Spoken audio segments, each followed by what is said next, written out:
नमस्कार दोस्तों, excellent academy पुंडरी में आप सभी का स्वागत है।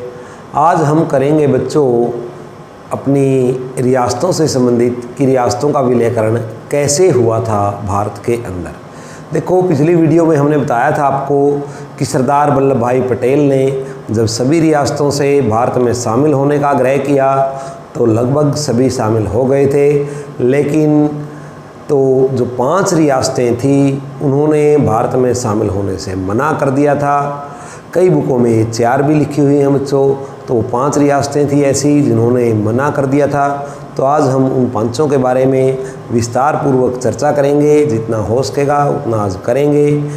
तो देखें बच्चों, 3 जून 1947 को माउंट बेटन योजना की घोषणा हुई थी। इस घोषणा में क्या कहा गया था माउंट बेटन जी के द्वारा? तो देखो, माउंट बेटन की घोषणा हुई, माउंट बेटन ने घोषणा की, माउंट बेटन ने घोषणा की। कब घोषणा की? 3 जून को। 3 जून को माउंट बेटन के द्वारा घोषणा की गई। 3 जून 1947 को माउंट बेटन ने सभी रियासतों से कहा, सभी रियासतों के जो राजा थे वो बुलाए, उनकी एक मीटिंग ली और उनको कहा कि आप अपना भविष्य स्वयं तय करें। आपको किसके साथ शामिल होना है, किसके साथ आपको रहना है। आप भारत के साथ जाना चाहते हैं या पाकिस्तान के साथ जाना चाहते हैं। तो उन्होंने ऐसा कहा और ये भी साफ तौर पे कहा कि अब आपकी सुरक्षा की जिम्मेदारी इंग्लैंड की महारानी की न होकर बल्कि आपकी स्वयं की होगी। आपके साथ अगर कुछ भी घटित होता है, आपके राज्य में कोई भी घटना घटित होती है, तो इसके जिम्मेदार आप स्वयं होंगे। इंग्लैंड की महारानी इस समय आपकी सुरक्षा नहीं कर सकेगी। तो आप सभी भारत के अंदर शामिल हो जाइए और भारत ही आपकी रक्षा करेगा, ऐसा उन्होंने कहा माउंट बेटन ने अपनी मीटिंग के अंदर। 3 जून 1947 को जो मीटिंग हुई, तो पिछली वीडियो में मैंने आपको बच्चों बताया था कि उस समय लगभग 552 रियासतें थी। कुछ बुकों में 560 लिखा हुआ है, कुछ में 62 भी लिखा हुआ है। तो लगभग 562 ही रियासतें थी उस समय। रियासतें 552 थी, लेकिन उनके अंडर भी कुछ और रियासतें थी जो उनके अधीन थी। तो इस कारण 564 भी लिखा जाता है। तो 564 के लगभग जो रियासतें थी वो सब उस समय उन सभी के राजाओं को बुलाया गया और सबसे अपील की गई माउंट बेटन के द्वारा कि आप सब भारत के अंदर शामिल हो जाइए। तो लगभग सभी राजाओं ने जो अपनी 562 रियासतें थी उस समय, पिछली वीडियो में मैंने आपको 552 बताया था, कंफ्यूज मत होना, 552 ही थी। कुछ उनके अंडर रियासतें थी तो वो थी। तो बच्चों देखो, 562 रियासतों में से लगभग 5 रियासतें ऐसी थी जिन्होंने किसी में भी शामिल होने से मना कर दिया कि ना हम भारत के साथ रहेंगे, ना हम पाकिस्तान के साथ रहेंगे, हम सबसे अलग रहेंगे। उनके अंदर ये 5 रियासतें कौन कौन सी थी बच्चों? ये 5 रियासतें थी बच्चों। एक तो बलूचिस्तान जो इस समय पाकिस्तान के अंदर है, पाकिस्तान का अंग बना हुआ है, तो बलूचिस्तान था बच्चों। इसके अंदर कश्मीर, जूनागढ़, भोपाल और हैदराबाद, ये 5 रियासतें ऐसी थी जिन्होंने किसी में भी शामिल होने से मना कर दिया था। देखो बच्चों, अगर एग्ज़ाम में ऑप्शन आता है कितनी रियासतों ने स्वतंत्र रहने की कितनी रियासतों ने स्वतंत्र रहने की सोची या कितनी रियासतों ने किसी के अंदर भी अपना विलयकरण नहीं किया, और अगर ऑप्शन के अंदर 5 दिया हुआ है बच्चों तो आपको 5 करना है, क्योंकि कुछ बुकों में मैंने आपको बताया 4 लिखा हुआ है, कुछ बुकों के अंदर भोपाल नहीं है, केवल बलूचिस्तान, कश्मीर, जूनागढ़ और हैदराबाद की ही चर्चा की गई है। लेकिन बच्चों, विस्तार पूर्वक अगर आप पढ़ेंगे तो आपको पता चलेगा भोपाल भी एक ऐसी रियासत थी जिसने शामिल होने से मना कर दिया था। तो देखिए बच्चों, ये 5, अगर ऑप्शन में 5 दिया है तो आप 5 लिखेंगे, अगर ऑप्शन में 5 नहीं है और 4 दिया हुआ है तो आप 4 लिखेंगे, अगर 4 और 5 दोनों दिए हैं तो आप 5 ही लिखेंगे, ये ध्यान रखना। तो 5 रियासतें ऐसी थी बच्चों जिन्होंने शामिल होने से मना कर दिया था। बाकी जो सभी राजा थे उन्होंने लगभग 15 अगस्त 1947 तक सभी ने हस्ताक्षर कर दिए थे और वो भारत के अंदर शामिल हो गए थे। ऐसा मैंने आपको पिछली वीडियो में बच्चों बताया था। इसके बाद और जो ये सभी रियासतें थी बच्चों, एक विशेष बात है कि कश्मीर को छोड़कर इन सभी चारों रियासतों के जो राजा थे वो उस समय मुसलमान थे, कश्मीर के राजा केवल हिंदू थे। इन 5 रियासतों ने जिन्होंने मना कर दिया था शामिल होने से। तो इनके बारे में हम बारी बारी पढ़ते हैं थोड़ा विस्तार पूर्वक। तो देखो बच्चों, जो बलूचिस्तान थी वो चूँकि भारत का हिस्सा नहीं है, पाकिस्तान का है, तो उसके बारे में हमें ज़्यादा पढ़ने की ज़रूरत नहीं है। फिर भी हमें पता होना चाहिए कि बलूचिस्तान कैसे था, क्यों अलग हुआ। तो देखो बच्चों, जो बलूचिस्तान था, बलूचिस्तान उस समय उसके राजा थे अहमद यार खान। अहमद यार खान, अहमद यार खान बलूचिस्तान के राजा थे। अहमद यार खान, अहमद यार खान ने मना कर दिया था कि मैं किसी के अंदर भी शामिल नहीं होऊंगा, चाहे आप कुछ भी करो। तो इसके बारे में हमें ज़्यादा विस्तार से पढ़ने की आवश्यकता नहीं है, क्योंकि ये इस समय भारत का हिस्सा नहीं है। इसके बाद हम बात करते हैं बच्चों जूनागढ़ की। जूनागढ़ के शासक थे उस समय महावत खान। तो देखो बच्चों, दूसरा मैंने एक बताया कि जूनागढ़ ऐसी रियासत थी जो इस समय गुजरात के अंदर है। तो जूनागढ़ के शासक थे उस समय महावत खान। महावत खान ने भी भारत में शामिल होने से मना कर दिया। इसके जो दीवान थे महावत खान के उस समय, तो इनके दीवान का नाम था अल्लाह बख्श इनके दीवान का नाम था। लेकिन बच्चों ध्यान रहे, जो अल्लाह बख्श थे इसको ऐपदस्त कर दिया गया। किसके द्वारा? शहनवाज भुट्टो के द्वारा। शहनवाज भुट्टो के द्वारा इसको ऐपदस्त कर दिया गया और शहनवाज भुट्टो ही राजा के दीवान बन गए। शहनवाज भुट्टो कौन है बच्चों वर्तमान में? तो आपको पता होगा, शहनवाज भुट्टो पाकिस्तान के बारे में आपने सुना होगा, भुट्टो परिवार, बेनजीर भुट्टो।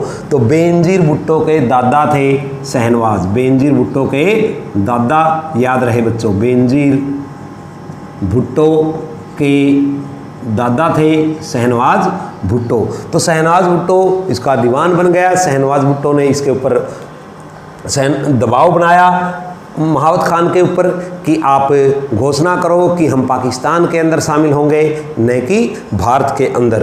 तो 14 अगस्त को महावत खान ने घोषणा की। 14 अगस्त 1947 को महावत खान के द्वारा घोषणा की गई कि वो पाकिस्तान में शामिल होना चाहते हैं। पाकिस्तान में उस समय जिन्ना थे। तो जिन्ना ने उस समय कोई उनको जवाब नहीं दिया, बल्कि 1 महीने बाद उनको उसकी इस डिमांड को स्वीकार किया। 1 मास बाद जिन्ना ने कहा कि ठीक है, आप पाकिस्तान के अंदर शामिल हो जाओ। 1 मास बाद जिन्ना के द्वारा इसको स्वीकार किया गया। लेकिन जैसे ही इस बात का पता सरदार पटेल को चला तो सरदार पटेल बड़े दुखी हुए। उन्होंने क्या किया, फिर उन्होंने पुलिस बल का, आर्मी बल का प्रयोग किया, फोर्स का प्रयोग किया उन्होंने। तो उन्होंने क्या किया, वहाँ पर अटैक कर दिया जूनागढ़ के कुछ इलाकों पर। तो जूनागढ़ के ऊपर सरदार वल्लभ भाई पटेल ने आक्रमण करवा दिया वहाँ पर। और जो आक्रमण किया, देखो उस आक्रमण के बाद ही आक्रमण किया गया ब्रिगेडियर गुरदयाल के द्वारा वहाँ पर आक्रमण किया गया। और कुछ इलाकों पर उसके कब्जा कर लिया गया, जैसे मांगरोल और बाबरियावाड़। मांगरोल व बाबरियावाड़ का जो क्षेत्र था उसके ऊपर ब्रिगेडियर गुरदयाल सिंह ने कब्जा कर लिया। बाबरियावाड़ के क्षेत्र पर उसके ऊपर उन्होंने कब्जा कर लिया और सरदार पटेल ने चाहा कि धीरे धीरे मैं सारे के ऊपर कब्जा कर लूं और यहीं पर मांगरोल व बाबरियावाड़ के क्षेत्र में सामल दास जिस क्षेत्र पर कब्जा किया गया उसके जो उस समय प्रधानमंत्री कह लो, राजा कह लो, मुख्यमंत्री कह लो, जो यहाँ की रियासत सौंपी गई, जितने क्षेत्र पर सरदार पटेल ने कब्जा किया ब्रिगेडियर गुरदयाल सिंह की सहायता से, उस क्षेत्र के जो सरकार थी वहाँ पर एक अस्थायी सरकार का निर्माण किया गया उतने क्षेत्र में। और उस अस्थायी सरकार का जो नेतृत्व कर रहे थे वो सामल दास कर रहे थे। अब सामल दास कौन थे बच्चों? सामल दास गांधी। सामल दास गांधी कौन थे? ये मोहनदास करमचंद गांधी के भतीजे थे। सामल दास गांधी मोहनदास करमचंद गांधी के बड़े भाई थे लक्ष्मीदास गांधी। तो लक्ष्मीदास गांधी के लड़के का नाम था सामलदास गांधी। सामलदास ने अनेक संग्रामों के अंदर महात्मा गांधी के साथ मिलकर संघर्ष किया है, भाग लिया है, कई बार जेल भी गए हैं। तो सामलदास गांधी के नेतृत्व में वहाँ पर एक अस्थायी सरकार बना दी गई और उसका नेतृत्व इन्होंने ही किया। तो कुछ समय के लिए ये सरकार बनाई गई थी। तो जब ऐसा हुआ तो धीरे धीरे इसको देखकर महावत खान के खिलाफ जो सारा क्षेत्र था उस समय मांगरोल बाबरियावाड़ के अलावा जो उसके अतिरिक्त भी जो क्षेत्र था, उन्होंने सामलदास के नेतृत्व में महावत खान के विरुद्ध विद्रोह कर दिया। वहाँ की जनता ने विद्रोह कर दिया और ऐसा विद्रोह होते हुए देखकर महावत खान कराची यानी पाकिस्तान भाग गया इन सबको छोड़कर। यहाँ तक कि वह अपनी बेगम को भी वहीं पर छोड़ के भाग गया था, वहाँ पर चला गया था बच्चों। तो इस प्रकार महावत खान ने वहाँ से भागना ही उचित समझा जब पूरे के पूरे राज्य में उसका विद्रोह हो चुका था पूरी तरह से बच्चों। पर सरदार पटेल के इस प्रकार कब्जा करने से जो उस समय भारत के प्रथम वायसराय थे माउंटबेटन, वो नाराज हो गए। उन्होंने कहा कि हमने कहा था कि सभी राजाओं की मर्जी है, वो जहाँ पर जाना चाहें जा सकते हैं, आपने ऐसा क्यों किया? तो माउंटबेटन को खुश करने के लिए कह लो बच्चों, क्योंकि उस समय भारत के वायसराय थे, सरदार पटेल ने कहा कि वहाँ पर जनमत संग्रह करवाया जाएगा। और माउंटबेटन को खुश करने के लिए यहाँ पर जनमत संग्रह करवाया गया। जनमत संग्रह के अंदर बच्चों 90% जनता ने भारत में रहने के पक्ष में मतदान किया, जो चाहते थे कि हम भारत के अंदर रहें। इस प्रकार 20 फरवरी 1948 को जो जूनागढ़ रियासत थी वो भारत का हिस्सा बनी। 20 फरवरी 1948 को, ये डेट याद रखना, पूछा जा सकता है। जूनागढ़ को पूरी तरह से भारत में कब शामिल किया गया था? 20 फरवरी 1948 में शामिल किया गया था पूरी तरह से। तो ये बच्चों याद रखना किसके द्वारा? सरदार पटेल के द्वारा वहाँ पर जनमत संग्रह कराया गया था। सरदार पटेल ने शुरू में ही जो 5 जुलाई को, उस समय 5 जुलाई 1947 को सभी रियासतों के राजाओं को पत्र लिखे थे कि आप भारत के अंदर शामिल हों, यहाँ पर आपको सुरक्षा मिलेगी। लेकिन कुछ राजा थे जिन्होंने शामिल होने से मना कर दिया था। इस समय सरदार वल्लभ भाई पटेल के जो सहायक थे वो थे वीपी मेनन बड़े ही कूटनीतिज्ञ आदमी थे। इन दोनों की जो समझदारी थी उसके द्वारा ही सभी रियासतों का भारत के अंदर एकीकरण किया गया।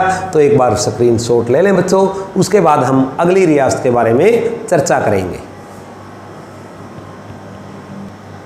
जूनागढ़ के बाद तीसरी रियासत है हमारी भोपाल। 2 के बारे में हम चर्चा कर चुके हैं, बलूचिस्तान के बारे में और जूनागढ़ के बारे में। तो तीसरी है भोपाल, जिसके बारे में बहुत कम बुकों के अंदर लिखा हुआ है बच्चों। तो देखें, भोपाल भी ऐसी ही रियासत थी जो बाद में भारत के अंदर शामिल हुई थी। भोपाल के जो उस समय नवाब थे बच्चों वो थे हमीदुल्ला। जो नवाब थे उस समय कौन थे? हमीदुल्ला भोपाल के नवाब थे उस समय। हमीदुल्लाह की पत्नी का नाम था बच्चों मैमूना खान। जो हमीदुल्लाह की पत्नी थी मैमूना खान। हमीदुल्लाह ने भी मना कर दिया और कहा कि हम किसी भी क्षेत्र में शामिल नहीं होंगे, ना भारत के अंदर ना पाकिस्तान के अंदर। हमीदुल्लाह के कोई भी लड़का नहीं था, केवल 2 लड़कियां थी इनकी बच्चों। जो 2 लड़कियां थी, एक थी आबिदा सुल्तान, आबिदा सुल्तान। आबिदा सुल्तान बड़ी लड़की थी बच्चों, साजिदा सुल्तान छोटी लड़की का नाम था साजिदा सुल्तान। जिन्ना ने हमीदुल्लाह के सामने प्रस्ताव रखा कि आप पाकिस्तान में के अंदर शामिल हो जाइए, आपको पाकिस्तान का जनरल सेक्रेटरी बना दिया जाएगा। लेकिन हमीदुल्लाह वहाँ जाना भी चाहते थे पर जा नहीं पाए। क्यों नहीं जा पाए? क्योंकि हमीदुल्लाह चाहते थे कि वो पाकिस्तान के जनरल सेक्रेटरी बन जाएं और आबिदा सुल्तान यहाँ की राजगद्दी पर बैठ जाए।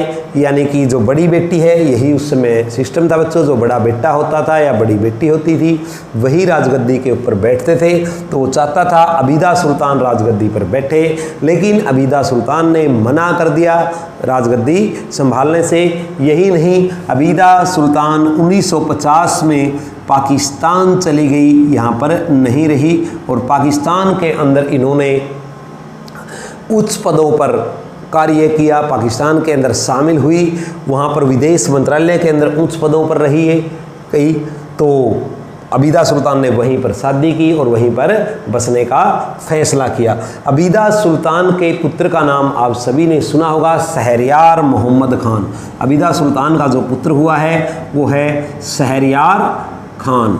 शहरयार खान जो पाकिस्तान क्रिकेटर है शहरयार खान, और वर्तमान में शायद पीसीबी प्रमुख भी है। कुछ समय पहले पीसीबी प्रमुख बनाया गया था इनको। शहरयार खान को पाकिस्तान क्रिकेट बोर्ड के प्रमुख भी रहे हैं। शहरयार खान क्रिकेटर भी रहे हैं वहाँ के।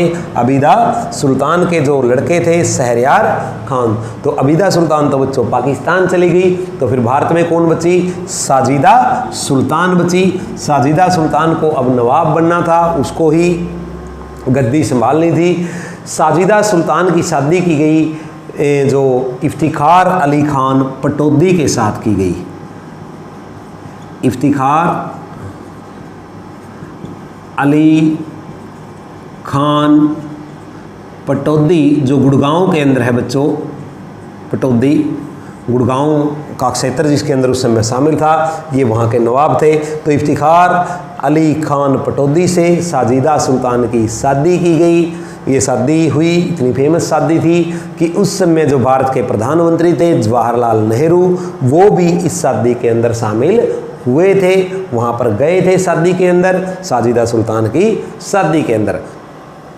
साजिदा सुल्तान और इफ्तिखार अली खान, तो साजिदा सुल्तान को उस समय राजा बना दिया गया था, यानी कि वो राजगद्दी पर बैठ गई थी बच्चों साजिदा सुल्तान। इन्होंने गद्दी संभाली।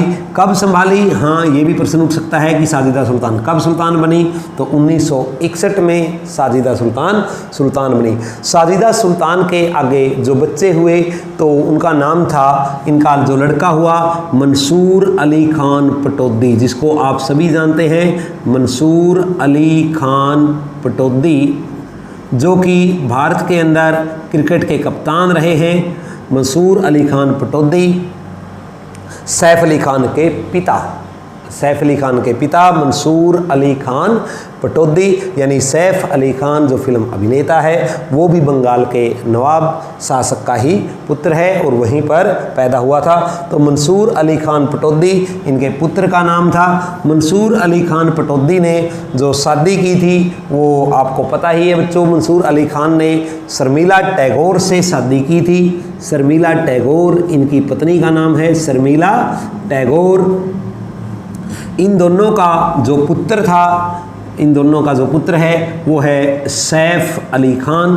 तो सैफ अली खान ने जो शादी की है बच्चों वो आप सभी को पता है करीना कपूर से की है। तो सैफ अली खान की शादी हुई है करीना से। सैफ और करीना के जो आगे पुत्र हुए हैं वो हुए हैं तैमूर, जिसका नाम रखा गया है बच्चों, तैमूर उसका नाम रखा गया है। तो इस प्रकार से जो भोपाल रियासत थी वो हमीद उल्ला के नेतृत्व में थी। हमीद उल्ला वहाँ का शासक था, उसकी पत्नी थी महबूना खान, 2 लड़कियाँ थी। एक लड़की पाकिस्तान चली गई, एक लड़की भारत में ही रही। जो भारत में रही उसका वर्तमान परिवार क्या है उसके बारे में मैं आपको बता चुका हूँ बहुत अच्छे से। तो यहाँ पर देखो बच्चों, लगभग 2.5 साल तक इसके अंदर संघर्ष हुआ यहाँ पर। तो 2.5 साल के संघर्ष के बाद ही 2.5 साल के संघर्ष होने के बाद भोपाल को भारत के अंदर शामिल किया गया था 1 जून 1949 को। जो भोपाल का भारत के अंदर विलय हुआ वो हुआ 1 जून 1949 को, यानी जूनागढ़ के भी बाद हुआ था। 2.5 साल बाद भोपाल के अंदर, भोपाल मध्य प्रदेश के अंदर है, क्योंकि अगर ये बीच में अलग रहता तो भारत का नक्शा इतना सुंदर नहीं बन पाता, बीच में उसके कट होता। तो इस प्रकार से भोपाल को 1 जून 1949 को शामिल किया गया इसको। तो ये याद रखना बच्चों। हमीद उल्ला का प्रधानमंत्री जो हमीद उल्ला था, इन्होंने अपने नेतृत्व में ही वहाँ पर सरकार बनाई थी। इन्होंने अपने नेतृत्व में अपना मंत्रिमंडल भी हमीद उल्ला ने वहाँ पर बनाया था। जब ये अलग होने का फैसला किया तो इसने एक मंत्रिमंडल का निर्माण किया था बच्चों। तो याद रखना मंत्रिमंडल, तो जो इनके मंत्रिमंडल के अंदर प्रधानमंत्री नियुक्त किया गया था, इनके मंत्रिमंडल के अंदर जिसको प्रधानमंत्री नियुक्त किया गया था वो थे चतुर नारायण मालवीय। चतुर नारायण मालवीय को प्रधानमंत्री बनाया गया था। हालांकि चतुर नारायण मालवीय भी सरदार पटेल का ही नेतृत्व चाहते थे। उन्होंने भी बाद में उसी बात का समर्थन किया था कि इसको भारत के अंदर शामिल कर लिया जाए। जब इन्होंने देखा हमीदुल्ला ने कि चतुर नारायण इसके पक्ष में है, भारत में शामिल होने के पक्ष में है, तो उन्होंने 29 जनवरी 1949 को 29 जनवरी 1949 को उन्होंने अपने मंत्रिमंडल को बर्खास्त कर दिया। 29 तारीख को 29 जनवरी 1949 को उन्होंने अपने मंत्रिमंडल को बर्खास्त कर दिया और सारा नेतृत्व अपने हाथ में ले लिया बर्खास्त करने के बाद। लेकिन विवश होकर उनको जब नवाब के विरुद्ध विद्रोह होने लगे जगह जगह पर, ऊपर से सरदार पटेल की नीति और वीपी मेनन की नीतियां जो वहां पर लागू की गई थी, तो 29 जून 1949 को उन्होंने बर्खास्त करने के बाद भी जब उनको लगा वहां पर काफ़ी आंदोलन हुए कुछ समय तक, तो नवाब ने लास्ट में 30 अप्रैल 1949 को हस्ताक्षर किए थे। ये याद रखना, 30 अप्रैल 1949 को नवाब ने हस्ताक्षर किए भारत में शामिल होने के लिए। और पूरी तरह से शामिल कब किया गया? 1 जून 1949 को माना जाता है भोपाल को भारत के अंदर शामिल किया गया, भोपाल भारत का हिस्सा बना। और जैसे ही भोपाल को भारत का हिस्सा बनाया गया बच्चों, तो उस समय जो NB बनर्जी थे उनको यहाँ का चीफ कमिश्नर नियुक्त किया गया था। चीफ कमिश्नर, यहाँ का चीफ कमिश्नर जो बनाया गया बच्चों वो बनर्जी जी को बनाया गया। जो NB बनर्जी थे उस समय उनको यहाँ का चीफ कमिश्नर बनाकर भेजा गया। और जब तक वहाँ पर सरकार सही से नहीं बनी, चुनाव नहीं हुए, तब तक उन्होंने N बनर्जी ने ही वहाँ का नेतृत्व किया। तो इस प्रकार बच्चों यह एक भोपाल रियासत थी, बड़ी ही इंपॉर्टेंट रियासत है। इसको कैसे भारत के अंदर शामिल किया गया, इनका आगे परिवार क्या है, उस सब के बारे में हमने पढ़ा। सैफ अली खान, करीना कपूर, तैमूर, शर्मिला टैगोर, इन सब के बारे में आपने पढ़ा। तो बच्चों ये था भोपाल के बारे में। अब कश्मीर और हैदराबाद हमारी रियासत बसती हैं बच्चों। 5 रियासतें ऐसी थी जिन्होंने विलयकरण से मना कर दिया था, वो किसी में भी शामिल होना नहीं चाहती थी। लेकिन उनका विलय किस प्रकार, वीपी मेनन और सरदार पटेल की चतुराई से उनको किस प्रकार भारत में शामिल किया गया, इसके बारे में हम चर्चा कर रहे हैं। अगली कक्षा में हम कश्मीर और हैदराबाद के बारे में चर्चा करेंगे बच्चों। आज के लिए इतना ही। उम्मीद है आपको समझ में आया होगा। अच्छे से पढ़ना। अगर कोई चीज़ ना समझ में आए तो कमेंट बॉक्स में ज़रूर लिखें जो भी आपको लगता है। और अगर आपको लगता है कि वीडियो में कुछ भी आप नया सीख पाए हैं, कुछ भी आज की वीडियो से आपने नया सीखा है बच्चों, तो हमारी वीडियो को अपने दोस्तों के पास शेयर कर देना, लाइक कर देना और सब्सक्राइब कर देना। तो बच्चों यही है तो आज का लेक्चर। सुनने के लिए धन्यवाद। जय हिंद।